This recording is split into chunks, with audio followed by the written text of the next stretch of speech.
नमस्कार। कभी सोचा है कि हम ये दुनिया देखते कैसे हैं? ये सब असल में फिजिक्स है। और आज हम इसे समझना शुरू करेंगे एक बहुत ही आम सी चीज से, जो शायद अभी आपकी किचन में ही रखी हो। तो चलिए इस रहस्य को सुलझाते हैं।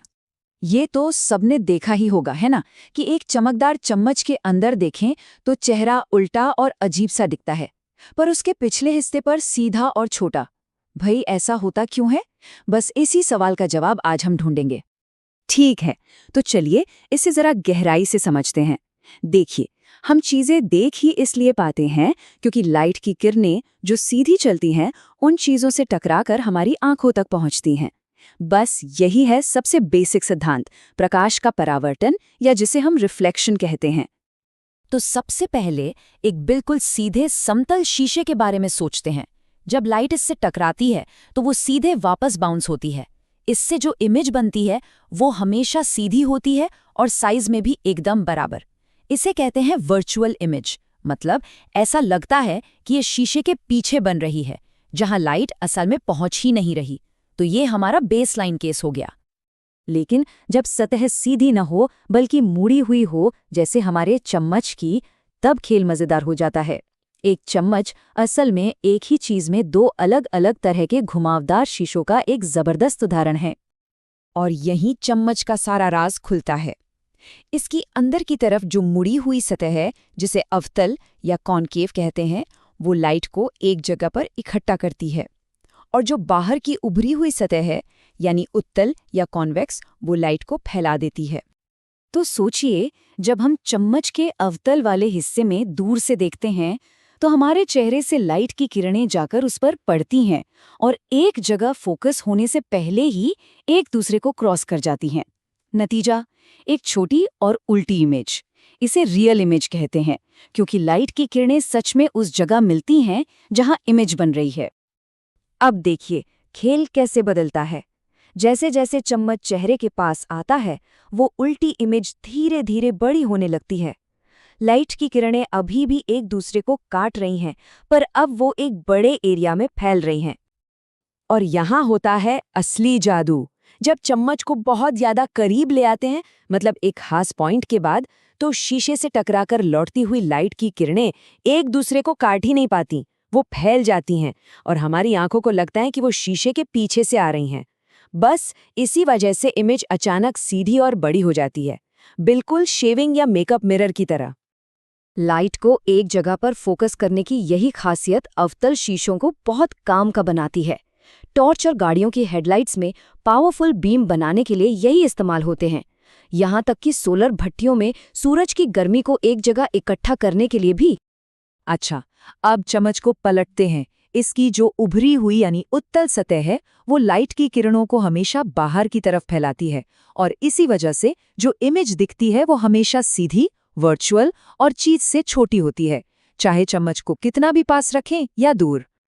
लाइट फैलाने की यही खूबी उत्तल शीशों को गाड़ियों के रियर व्यू मिरर के लिए एकदम परफेक्ट बनाती है। इनसे ड्राइवर को कहीं ज्यादा बड़ा व्यू मिलता है, मतलब वो अपने पीछे का ज्यादा एरिया देख पाते हैं, जो सेफ्टी के लिए बहुत जरूरी है। तो रिफ्लेक्शन तो समझ आ गया, लेकिन लाइट हमेशा टकराकर लौटती ही नहीं है। कभी कभी वो चीजों के आर पार भी निकल जाती है। तो तब क्या होता है? जब लाइट एक मीडियम से दूसरे में जाती है, मान लीजिए हवा से पानी में, तो वो एक मजेदार मोड़ लेती है। इसी को हम कहते हैं अपवर्तन या रिफ्रैक्शन। मतलब सीधे सीधे कहें तो रिफ्रैक्शन का मतलब है लाइट की किरण का मुड़ जाना। और ये तब होता है जब लाइट एक पारदर्शी चीज से किसी दूसरी पारदर्शी चीज में जाती है। तो सवाल ये है कि ऐसा होता क्यों है? वो इसलिए क्योंकि लाइट की स्पीड हर मीडियम में एक जैसी नहीं होती।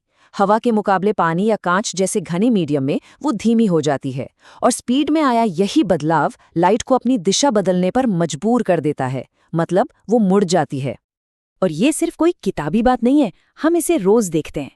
पानी के गिलास में रखी पेंसिल मुड़ी हुई दिखती है ना? या स्विमिंग पूल का तल जितना गहरा होता है उससे कम गहरा लगता है। ये सब रिफ्रैक्शन के ही कमाल हैं। हमारी आंखें तो यही मानती हैं कि लाइट सीधी आ रही है, पर पानी से बाहर आते आते वो मुड़ चुकी होती है और बस हमें धोखा हो जाता है। और इंसानों ने लाइट के इसी मोड को कंट्रोल करना भी सीख लिया है। हमने बनाए लेंस जो रिफ्रैक्शन के इसी सिद्धांत का इस्तेमाल करके कमाल की चीजें कर सकते हैं। अब शीशों की तरह ही लेंस भी मेनली दो तरह के होते हैं। एक होते हैं उत्तल लेंस जो बीच से मोटे होते हैं। ये लाइट की किरणों को एक पॉइंट पर फोकस करते हैं जिससे चीजें बड़ी दिखती हैं। और दूसरे होते हैं अवतल लेंस जो किनारों से मोटे होते हैं। ये लाइट को फैला देते हैं जिससे चीजें छोटी नजर आती हैं। हमारे चश्मे जो नज़र ठीक करते हैं, कैमरे जो दुनिया को तस्वीरों में कैद करते हैं और दूरबीनें जो हमें तारों तक ले जाती हैं, ये सारे के सारे कमाल के उपकरण बस इसी एक चीज़ पर टिके हैं, लाइट को मोड़ने की हमारी काबिलियत पर। तो देखिए, हमने अपना ये सफ़र एक मामूली से चम्मच से शुरू किया था और पहुंच गए लाइट के उन दो सबसे ज़रूरी सिद्धांतों तक जो ये तय करते हैं कि हम इस पूरी दुनिया को देखते कैसे हैं। तो हमने ये देखा कि चाहे चम्मच में दिखने वाला वो अजीब चेहरा हो या हमारे फ़ोन का कैमरा, दोनों के पीछे फिजिक्स के वही दो आसान से नियम काम कर रहे हैं। एक में लाइट सतह से टकराकर लौट रही है और दूसरे में वो एक लेंस से गुजरकर मुड़ रही है। रिफ्लेक्शन और रिफ्रैक्शन, यही वो सिद्धांत हैं जो तय करते हैं कि हम असलियत को समझते कैसे हैं। लाइट के इन नियमों को समझकर ही हमने अपनी देखने की ताकत को बढ़ाया है, बहुत छोटी चीज़ों से लेकर बहुत दूर की चीज़ों तक। तो अब सवाल ये है कि इस समझ के साथ हम आगे और क्या-क्या देख पाएंगे।